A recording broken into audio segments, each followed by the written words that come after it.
Friends, welcome back to Edupedia World. The last two lectures we have focused on understanding the electromotive force of a battery, the terminal voltage, internal resistance, and the combination of resistance. Today we will see numericals based on the concepts we have built on the last two lectures. So basically we will see different numericals on circuit analysis. The first question that we are going to see states that 1 ampere current is supplied by a cell if the resistance of 4 ohm is connected to it. Then it says that the resistance is now changed to 9 ohm. The current drops to 0.5 ampere. We need to find out the internal resistance and the EMF of the cell. Let's make the circuit for both the cases. That will help us analyze the situation. So for the first case, we have a battery and obviously there is an internal resistance. So let's say this is EMF E and this is small r, and external resistance is added. The external resistance has 4 ohm resistance, and under this situation the battery supplies 1 ampere current. This is my first scenario. The second scenario is I replace my 4 ohm with 9 ohm. Apart from that, the battery remains the same, so its internal resistance and its EMF will remain same, EMF E and internal resistance small r, and under such circumstance the current drawn becomes 0.5 ampere. So it has reduced from 1 ampere to 0.5 ampere. Let's solve the first scenario. In the first scenario, we see that this resistance, internal resistance R, and this 4 ohms are in series, right? They are in series. So total resistance I can take to be 4 plus R. This is my total resistance R. By Ohm's law, I can say that V is equal to IR, but here V is this whole EMF because we have taken the internal resistance. So EMF is I is 1 ampere times R. R is 4 plus small r. This gives me epsilon is equal to 4 plus R, my first equation. Similarly, if I approach this part, I have a total resistance R plus 9. This is my R total. Again, by Ohm's law, what I can do is my EMF will be equal to I times R. Here the current is 0.5 ampere, not 1 ampere. So I write 0.5 ampere and my resistance has become R plus 9. So R plus 9. Okay. Now this is my second equation. From the first equation and the second equation, what I can say is my EMFs are same. We have the same battery. Therefore, I am going to combine the two equations, equate the EMF, and I will say that 4 plus R is 0.5 times R plus 9. This is 1 by 2. I'll take it on the other side. That becomes 2 times 4 plus R is R plus 9. 8 plus 2 R plus 9. This implies that R is equal to 1 ohm. So I get my internal resistance equal to 1 ohm. This is one part of the question. Now once that I have found my internal resistance is 1 ohm, I can just plug that back into my first equation. And when I plug that back into my first equation, what I get is EMF is 4 plus R, which has turned out to be 1 ohm, that is 4 plus 1, and that means it is a 5 volt EMF. Okay, so what we have done, we have individually treated both the scenarios. That has given us two equations to work with. We had two unknowns, EMF and resistance. We solve them simultaneously and we get the value for both of them. The question here says that we need to find the equivalent resistance between A and B. So what have we got here? Seems a bit complicated. We have two parallel resistance here. How can we say this is parallel? Since they have the same starting and the end point. We have three parallel resistance here, again same starting and end point, and with this 3 parallel and this 2 parallel we have a resistance which is in series with them. So how do we approach this question? What we have to do here is that we have to solve the individual parallel combinations. At first we need to solve this. We'll get a single resistance in its place. We need to solve this. We'll get another single resistance in this place, and then we'll have one resistance here, one resistance here, and one resistance here, which are in series with each other. We can apply the series rule and solve that. So first we need to solve the individual parallel resistance. To do that, what I will do is, let me take, this is my point A, let me say this is C, and let's say this is D. Okay, so between A and C what we have is something like this. We have two resistance. This is my point A, this is my point C. This is 4 ohm, this is 4 ohm. We need to find the equivalent resistance for this 4 and this 4. Let me represent that equivalent resistance by RAC. We know that for parallel resistance, the reciprocal of equivalent resistance 1 by RAC will be equal to reciprocal of each of the individual resistance added together. That is 1 by 4 plus 1 by 4. This will give me 1 upon RAC is 1 by 2. As a result, my RAC is 2 ohms. So basically I can replace this part of the circuit with a 2 ohm resistance. Fine, this part is solved. Now let us take this part of the resistance which has 3 resistance in parallel. Redrawing it here.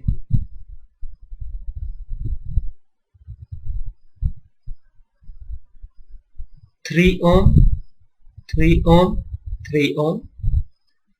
Again they are in parallel. This is my point D, this is my point B.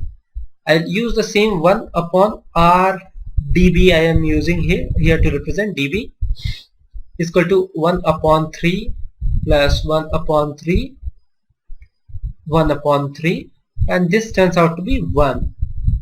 Therefore my RdB becomes 1 ohm. So this whole resistance, this part is 1 ohm, this part is 2 ohms, and we already know this part. Therefore if we combine the information we extracted here, what I can say is, starting from A, first I encounter a resistance 2 ohm, this RAC 2 ohm. Then I encounter another resistance of 2 ohm, but this is this one, this is this one, and then I encounter a resistance of 1 ohm, 1 ohm, which is this part. And now these 3 resistance are in series.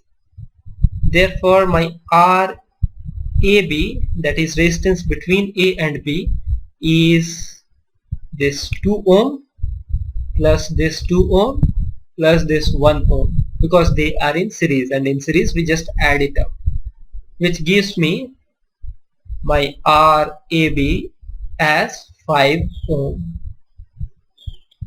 Therefore what we see here is that if we treat a complicated circuit in chunks, then it is much easier to solve the circuit. You need to imagine how do you distribute the whole complicated question into different parts. Here I have taken this as a part, this as a part, then combined them back and solved it very easily. This question, we have a battery cell of EMF 8 volt and internal resistance 1 ohms. This has been shown to be a single cell by this dotted lines, and what has been attached to it is two resistance. One is 5 ohms and another is 10 ohms, and they are attached in series.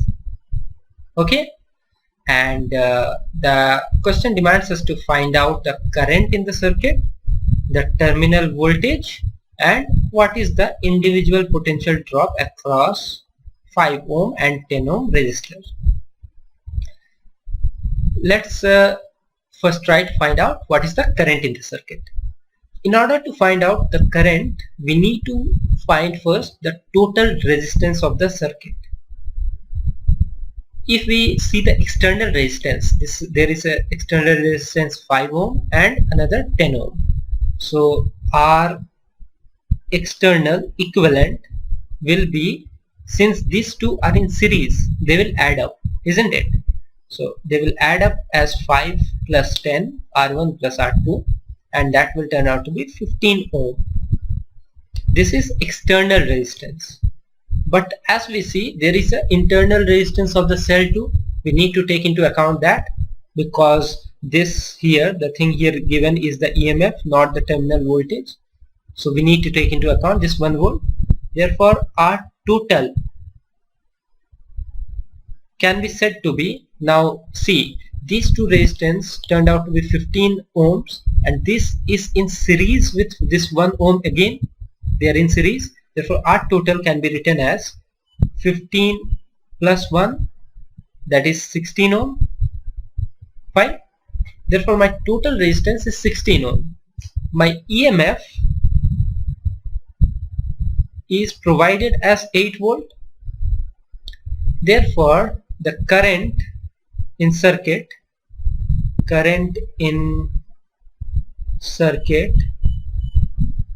I, let me draw it here, this will be I, will be equal to EMF upon my total resistance, isn't it? And that would give me 8 upon 16, which is 0.5 ampere. So we find out that the current flowing through the circuit is 0.5 ampere. Using this information, we'll solve the second part, that is find the terminal voltage. Now what is terminal voltage? Terminal voltage is the potential difference between the terminals across this point. Fine. Now how to find the terminal voltage? Terminal voltage. If you remember the lecture on terminal voltage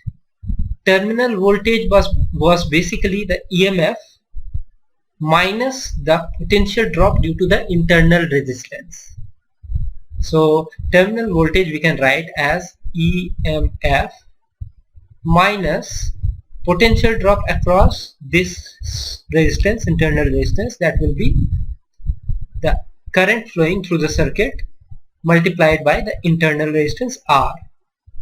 On simplifying it, we'll get EMF is 8 volt, current flowing is 0.5 ampere, and my resistance, internal resistance, is 1 ohm. That gives me a 7.5 volt of internal resistance. Fine. So I have got internal resistance of 7.5 volt. I have got a current of 0.5 ampere.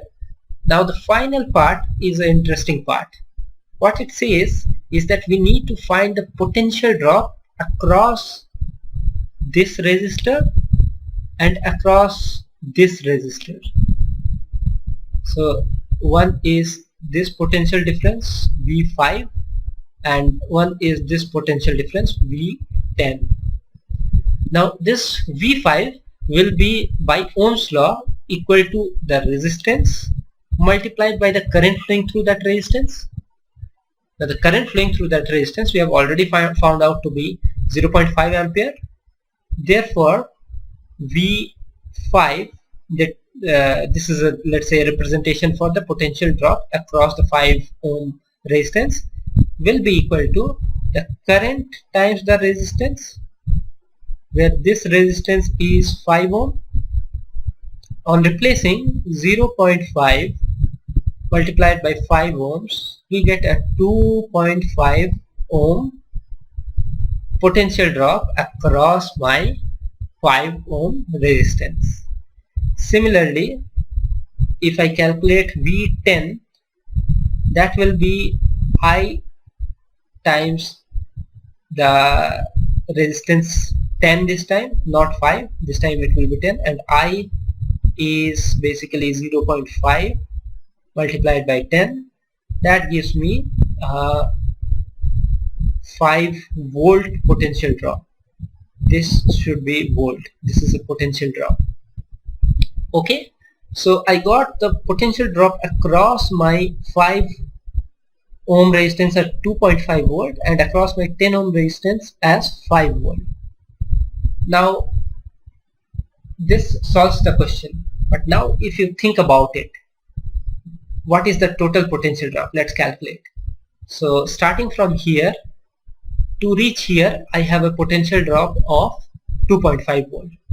From here to here, I have an additional potential drop of 5 volt, which means from here till here I have a potential drop of 2.5 plus 5, that is 7.5 volt. Fine.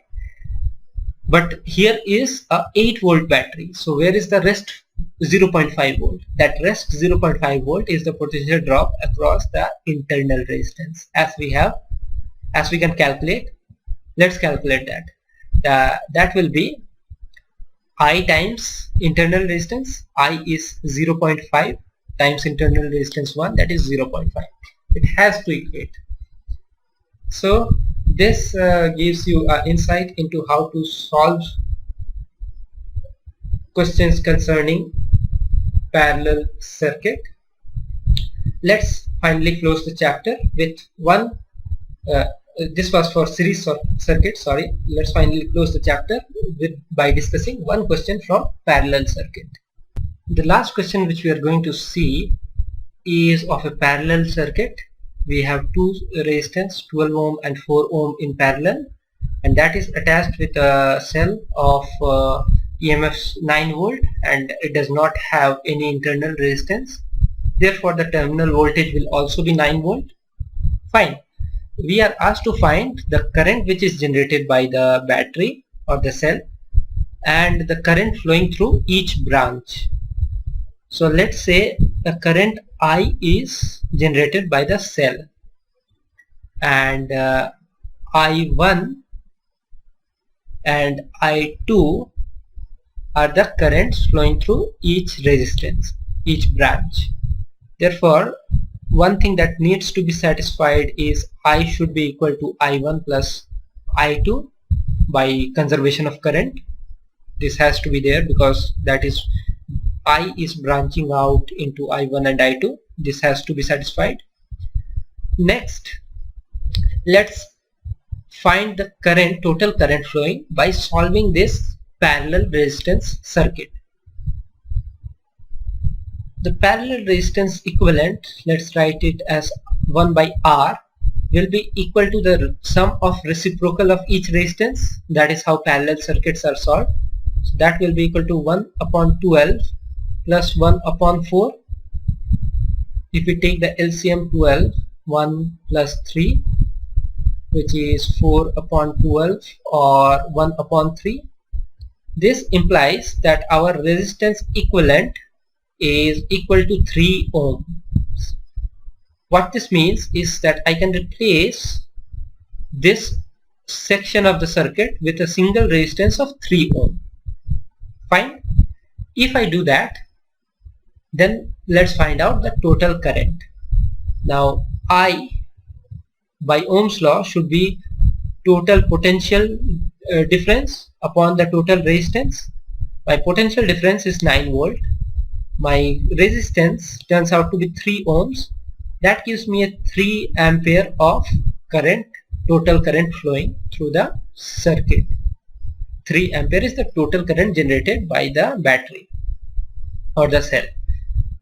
Now given that, to mention that I have mentioned several times battery and several times cell. A battery is basically a combination of several cells. So if you put more than one cell together, that is termed as a battery. Okay, now continuing from where I left is that once I have found the total current, now I need to find out what is the current across each resistance.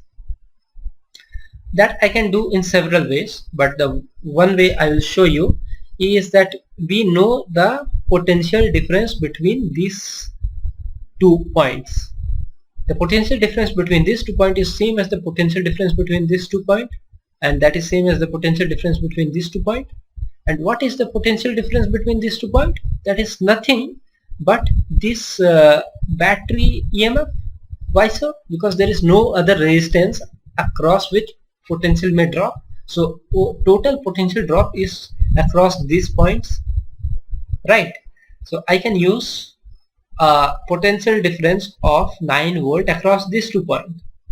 If I use that, and if I use Ohm's law, then I can say I1 is my potential drop, that is 9 volt, divided by my resistance, that is 12 ohm, isn't it? And that will give me 9 upon 12 is 3 upon 4, which is 0.75 ampere. So the 12 ohm resistance allows 0.75 ampere to pass through it. Therefore, I can easily find what is the current flowing through the 4 ohm resistor simply by using this. If I replace this as 3 and this as 0.75, then I get I2. What will be I2? I2 is 2.25 ampere. But let's do it in a different way. Let's do it by potential drop across this point. The potential drop will be 9 volt. Therefore, I can write I2 as 9 volt again, similar to the 9 volt here. This is volt, this is ohm. So 9 volt upon 4 ohm here, because this is a 4 ohm resistor, 4 ohms. This gives me the same 2.25 ampere. Therefore, I have got my total current to be 3 amperes and each individual current as 0.75 and 2.25 amperes. Here what I have showed you again is that there is same potential drop across the resistance in parallel. Fine. With these 4 examples that we discussed in this lecture, I am certain that you understand the whole theory of electromotive force, internal resistance, and series and parallel circuit much better now. I will close today's lecture here. Hope to meet you in the next lecture. Till then, have a great day. Goodbye.